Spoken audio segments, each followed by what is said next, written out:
आज अपन एक नए टॉपिक के ऊपर डिस्कशन करेंगे, अपने एग्रोनॉमी का सबसे महत्वपूर्ण टॉपिक जिसको बोलते हैं अपन मृदा क्षरण। क्या बोलते हैं? क्या बोलते हैं? मृदा क्षरण, या बोलते हैं इसको मृदा का अपरदन। क्या बोलते हैं? मृदा का अपरदन। पहले तो चीज ये आती है कि सॉइल इरेजन या मृदा क्षरण किसे कहते हैं?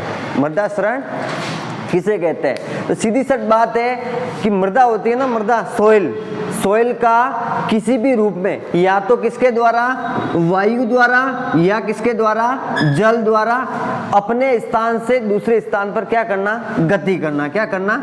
गति करना। मान के चलो आपके पास खेत है, खेत में सॉइल पड़ी है, आपकी सॉइल या तो वायु के द्वारा जाएगी या फिर किसके द्वारा, जल के साथ एक स्थान से दूसरे स्थान पर क्या करती है? गति करती है। उसे क्या कहते हैं अपन? मृदा क्षरण। क्या कहते हैं? मृदा क्षरण। मृदा क्षरण की सीधी सीधी परिभाषा ये हो गई, मृदा का एक स्थान से दूसरे स्थान पर विभिन्न माध्यमों द्वारा, माध्यम कौन से? या तो क्या होगा? वायु होगी, या फिर क्या होगा? जल। तो मृदा का विभिन्न माध्यमों द्वारा एक स्थान से दूसरे स्थान पर क्या करना? गति करना। क्या कहलाता है? मृदा क्षरण। क्या कहलाता है? मृदा क्षरण। समझ में आ गई परिभाषा?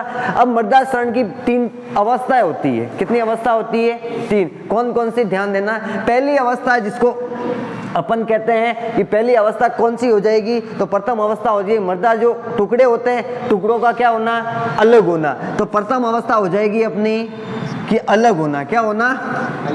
अलग होना। मृदा का 2 टुकड़े होने, 2 टुकड़ों को क्या होना? अलग होना। मान के चलो पानी है, पानी जो टुकड़ा होता है मृदा का, वो उसमें पानी में, तो पानी में कण बिखर जाते हैं, तो मृदा क्या हो जाती है? अलग हो जाती है। अलग हो जाएगी पानी के साथ या अपने वायु के साथ वो गति कर देती है, मृदा एक माध्यम से दूसरे स्थान पर चली जाती है। उसे क्या कहते हैं? मृदा क्षरण। तो पहली अवस्था कौन सी हो जाएगी अपनी? कौन सी हो जाएगी? अलग होना। इसकी जो दूसरी अवस्था बोलते हैं अपन, द्वितीय अवस्था, जिसको बोलते हैं परिवहन। क्या बोलते हैं? परिवहन, या इसको बोलते हैं गति करना। क्या बोलते हैं? परिवहन या गति करना। अब परिवहन या गति करना का मतलब क्या होता है? परिवहन या गति करने का मतलब एक स्थान से दूसरे स्थान। पहली अवस्था तो कौन सी हो गई कि अलग हो गए। अलग होने के बाद वो क्या करेंगे? परिवहन करेंगे, मतलब गति करेंगे। क्या करेंगे? गति, मतलब एक स्थान से दूसरे स्थान पर जाएंगे। तो दूसरी अवस्था कौन सी हो जाएगी अपनी? गति करना। अब बात करते हैं अपन तीसरी अवस्था की, जमाव होना। क्या हो जाएगी? जमाव होना। जमाव होना का मतलब होता है कि मृदा एक स्थान से दूसरे स्थान पर जाएगी तो वहां क्या हो जाएगी? इकट्ठी हो जाएगी। मतलब सीधी सीधा ये माध्यम है कि मृदा का विभिन्न माध्यमों द्वारा, जल या वायु द्वारा क्या होना?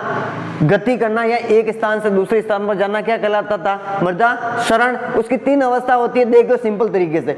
एक तो पहली चीज क्या हो जाएगी? अलग हो गई। दूसरी चीज क्या, वो क्या कर ले रही है? गति कर रही है। और तीसरी अवस्था क्या हो जाएगी? उसका क्या हो रहा है? जमाव हो रहा है। तो मृदा क्षरण की 3 अवस्था याद हो जाएगी। ठीक है। अब मृदा क्षरण के साथ साथ अपन वायु क्षरण को और जल क्षरण को, दोनों को अलग अलग पढ़ेंगे। क्या पढ़ेंगे? अलग अलग। यहां से किसी भी एग्जाम में, किसी भी परीक्षा में क्वेश्चन आता ही आता है, या तो जल क्षरण से आएगा या क्या आएगा? वायु क्षरण से। ठीक है। अब बात करते हैं अपन जल क्षरण की। किसकी बात करते हैं? जल क्षरण की। जल क्षरण की बात करते हैं। निलंबन मतलब सीधे सीधा है कि वायु द्वारा मृदा, छोटे छोटे जो कण होते हैं, वो एक स्थान से दूसरे स्थान पर मृदा के वायु के साथ उड़कर चले जाते हैं। कैसे चले जाते हैं? उड़कर। उन्हें क्या कहते हैं? निलंबन। अब बात करते हैं उछलन।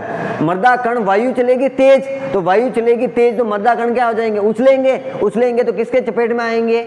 वायु के। और वायु क्या करेगी? उसको एक स्थान से दूसरे स्थान पर ले जाएगी। ठीक है। अब तीसरी बात करते हैं सतह दर्पण। क्या बात करते हैं अपन?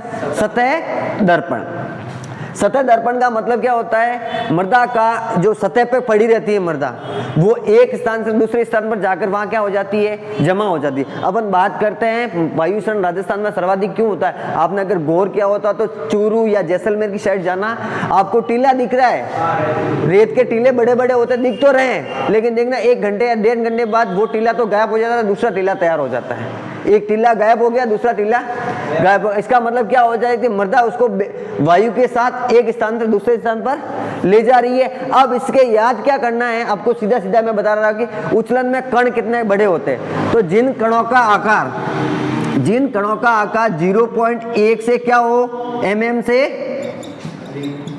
से कम हो, क्या हो, कम हो, वो कौन सी श्रेणी में आ जाएंगे, निलंबन की श्रेणी में आ जाएंगे। और जिन मृदा कणों का आकार 0.1 से लेकर 0.5 mm के मध्य है, किसके मध्य है, 0.1 या 0.5 mm के क्या है, मध्य है, तो वो कौन सी श्रेणी में आ जाएंगे, उछलन की श्रेणी में। और जिन मृदा कणों का आकार जो 0.5 से क्या हो जाए, अधिक हो जाए, क्या हो जाए, अधिक, वो किस में आ जाएंगे, अपने सतह दर्पण में आ जाएंगे। ठीक है, ये अपने 3 चरण मोस्ट मैंने आपको पढ़ा दिए। पहला वायु द्वारा, दूसरा जल द्वारा। एक इम्पोर्टेंट जल शरण की, कहाँ बात करेंगे, जल शरण की, मतलब जल द्वारा मृदा का शरण कैसे होता है, किसके द्वारा, जल द्वारा। जल द्वारा मृदा का शरण कैसे होगा, या जल वाटर द्वारा कैसे होगा। तो मृदा का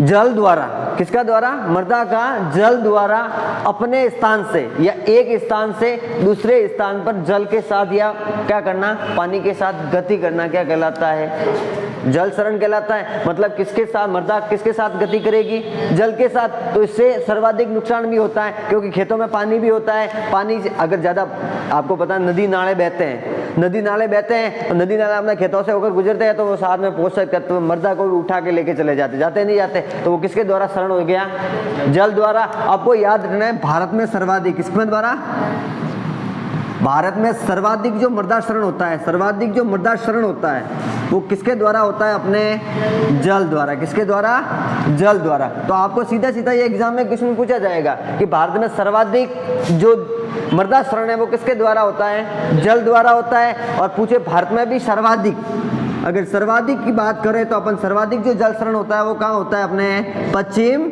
बंगाल में। कहाँ होता है, पश्चिम बंगाल में। और सबसे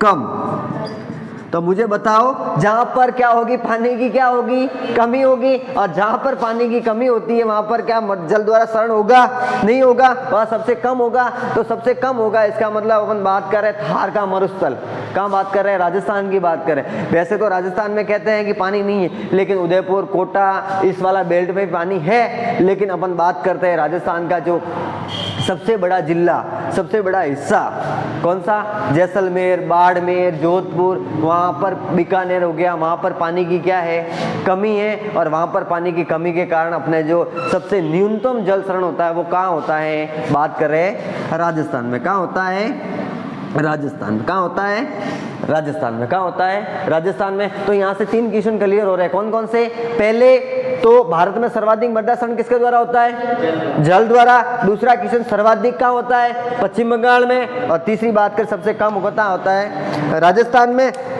अब अपन बात करते हैं इसके शरण की, किसकी बात करते हैं, अवस्था। इसकी शरण के कितने भाग होते हैं, ठीक है। तो पहली है इसकी अवस्था जिसका नाम है बौछार। क्या है, बौछार शरण। क्या होता है, बौछार शरण। दूसरी बात करें इसका, जिसका नाम क्या है, परत शरण। और तीसरी अवस्था हो जाएगी इसकी रिले शरण। और चौथी अवस्था हो जाएगी इसकी अवनालिका, या इसको बोलते हैं गली शरण। क्या बोलते हैं, गली शरण। ये 4 अवस्था में लेकर। बौछार का मतलब क्या होता है, बौछार का मतलब क्या होगा रे, हाँ, बारिश की बूंदों में मृदा का अलग हो जाना।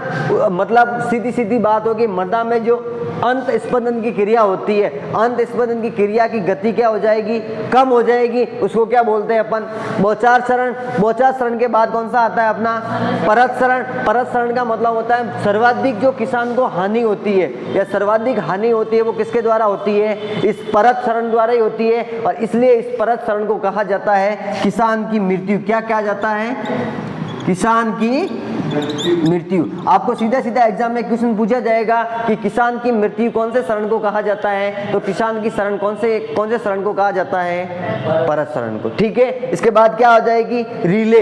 रीले बन जाती है, मतलब आपने खेत में देखा होगा रीलियों के रूप में रीलियां बन जाती है, बनती है नहीं बनती है, तो पानी के साथ अपने कण को या मृदा को बह कर दूसरे स्थान पर ले जाते हैं, उसे क्या कहते हैं, रीले शरण। चौथा आता है अवनालिका या गली शरण। ये भी सर्वाधिक, इसमें भी नुकसान होता है, क्योंकि आपने देखा होगा नालिका होगा, नालियां बन जाती है खेतों में, नालियां बन जाती है, नालियों के रूप में एक स्थान से मृदा को दूसरे स्थान पर ले जा जाता है, उसे क्या कहते हैं अपन, अवनालिका शरण।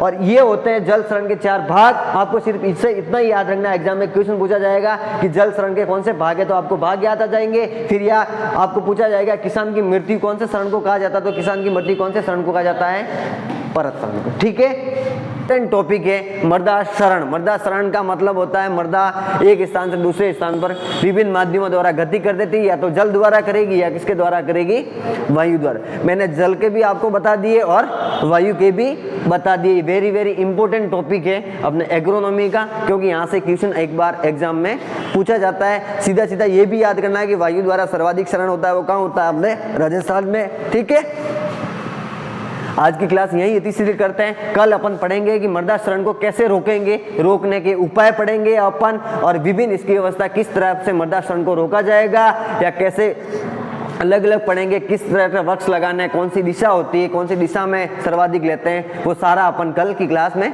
पढ़ेंगे। बहुत बहुत धन्यवाद आपका।